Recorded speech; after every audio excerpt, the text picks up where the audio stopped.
extraordinaires aventures de Phileas et Spigott. Le mystère du crâne de sucre. Épisode 14, le poil du chien. C'était un bien étrange train qui déambulait dans les dédales de cette luxuriante forêt tropicale en plein milieu de l'après-midi. Le train en tant que tel était composé d'un groupe bigarré d'individus, tous plus curieux les uns que les autres. En tête venait un flibustier plutôt avancé en âge, qui gesticulait et n'avait cesse de répéter qu'il avait servi sous les ordres du capitaine Morgan en personne.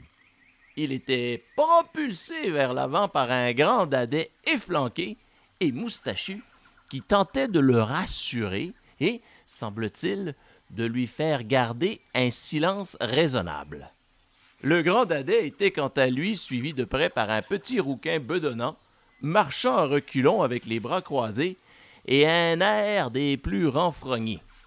Finalement, le petit train était fermé par une espèce de géant tout droit sorti des contes de fées et qui maniait un immense sabre qui aurait fait pâlir d'envie le plus teigneux des bourreaux de l'âge des ténèbres. Le grand moustachu s'arrêta net, ce qui stoppa tout le monde, excepté le flibustier qui continuait de gesticuler en marchant et radotant. « Mais dites-moi, le crâne de sucre dans tout cela, lança Phileas. Bonne mère, même pourquoi tu t'attends ainsi, grande dadais? Et qu'est-ce que tu me chantes au sujet du crâne de sucre? Grogna The Breeze qui commençait sérieusement à perdre le peu de patience qui lui restait. Mais le crâne de sucre, reprit Phileas, est nécessaire pour ouvrir la caverne. Oh, nous ne l'avons pas sur nous, et je crois qu'à moins de l'avoir caché entre deux plis de votre immense bédaine, mon cher The Breeze, vous ne l'ayez pas sur vous non plus. The Breeze secoua sa grosse tête de gauche à droite et s'approcha de Phileas avec un air menaçant et en marmonnant entre ses dents. Et ça commence à bien faire les fadaises. Le crâne de sucre est en sécurité. Commencez par retrouver votre fichu cavernin. Votre flibustier me semblait un tout petit peu passé date, mais d'avis qu'il ignorait complètement où il va. Cependant, The Breeze n'avait pas remarqué qu'un petit personnage poilu s'était faufilé derrière lui en sortant des broussailles. Il s'agissait évidemment de Raton, qui tenait entre ses pattes le même gourdin avec lequel il avait justement attendri la nuque du flibustier, et avec lequel il s'apprêtait évidemment à répéter l'exploit sur la nuque de The Breeze. Phileas et Spigott avaient bien évidemment aperçu leur ami et complice de toujours, mais faisaient tous deux mine de ne pas le voir. Quelques pas de plus et... Raton avait bondi dans les airs en criant un « Taillot !» bien senti, pour ensuite asséner un coup de gourdin sur le crâne de The Breeze. Un coup de gourdin qui aurait enfoncé le plus tenace des pieux dans le plus dur des sols. Mais dur était le crâne de The Breeze, qui ressentit à peine un léger inconfort avant de se retourner vers Raton. « Mais qu'est-ce que ce petit animal qui me pique ainsi sournoisement la nuque? » Un peu cher, mais c'est ce raton laveur enragé dont m'a parlé le maire de Lutetia. Eh, dis donc que le raton, tu espérais donc me terrasser avec ta brindille? Mais c'est ce de rigoler. Et viens un peu par ici que je te ligote avec les autres et complète ma collection de guignols le long du Minien, bonne mère. Raton aurait certainement répliqué qu'il n'était pas un raton, mais bien un bipède, etc., etc., mais tout son corps tremblait encore de la force de l'impact dans ses bras, causé par l'immobilité même de l'individu qui l'avait frappé de toutes ses forces de raton.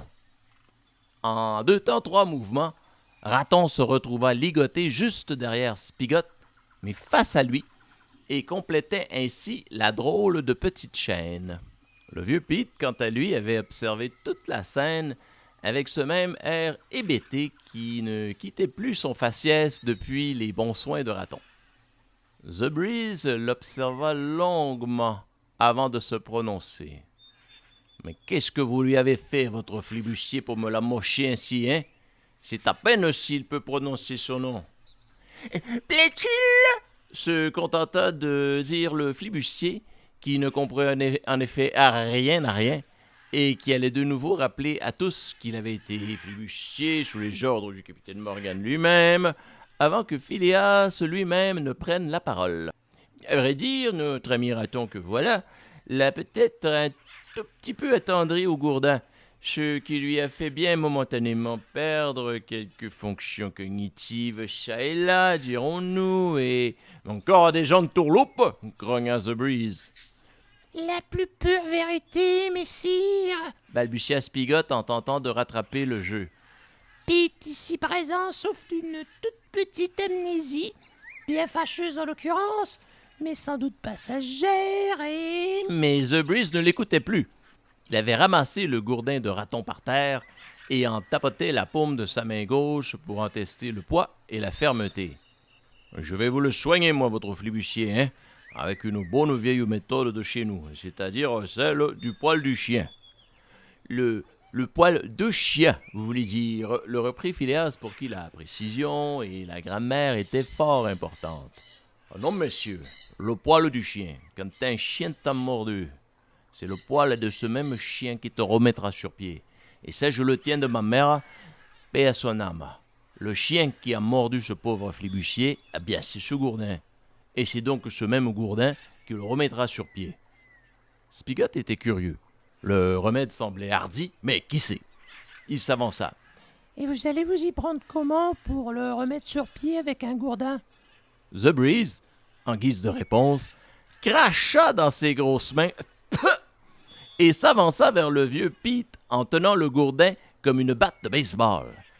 Il expliqua son savant procédé. « Je vais tout simplement lui asséner un autre coup de gourdin sur la caboche, ce qui lui replacera les méninges. C'est tout simple. » Heureusement, le vieux Pete l'avait vu venir et s'écria « Kraken en vue!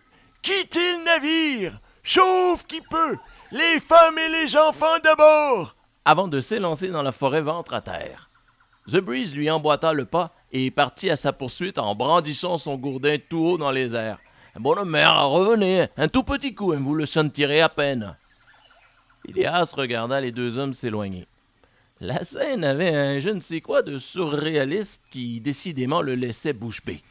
Mais Raton prit la relève. « Les gars, on se sauve! » Chacun partit initialement dans une direction opposée, ce qui envoya valser le petit groupe au sol. Mais rapidement, Phileas, Spigot et Raton parvinrent à coordonner suffisamment leurs mouvements pour courir tous dans une seule et même direction. Spigot, lié de dos à la direction choisie, se trouvait soutenu dans les airs par les deux autres. Phileas lui tenait les épaules et Raton les pieds. L'effet était comique, mais efficace. Il divertissait grandement les oiseaux tropicaux qui ziotaient la scène avec intérêt. Par contre, le tout était loin d'être idéal pour tenir un cap précis, et le petit groupe zigzaguait au hasard entre les arbres. « Mais lâchez-moi! Lâchez-moi! Je ne suis pas une valise! » hurlait Spigot, qui n'avait pas l'habitude d'être ainsi trimballé comme un vulgaire baluchon. « Un peu de patience, mon cher ami, un peu de patience, nous allons bientôt. » Mais Phileas fut interrompu par un événement des plus fâcheux. Le sol avait disparu sous ses pieds. En effet, nos trois amis n'avaient pas vu le gouffre béant sous leurs pieds. Et ils furent tous trois projetés les quatre fers en l'air dans le vide. Il n'y a que Spigot qui eut le temps de crier, avant que son estomac ne lui remonte dans la gorge. « Là, on est mort! »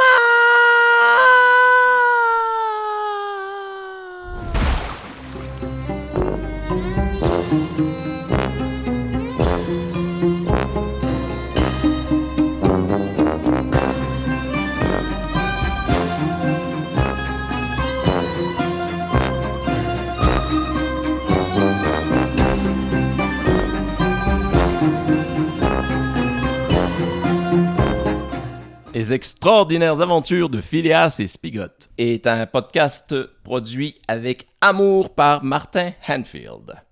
Écrit et joué par Martin Hanfield. Avec les judicieux conseils de Fred Zidane.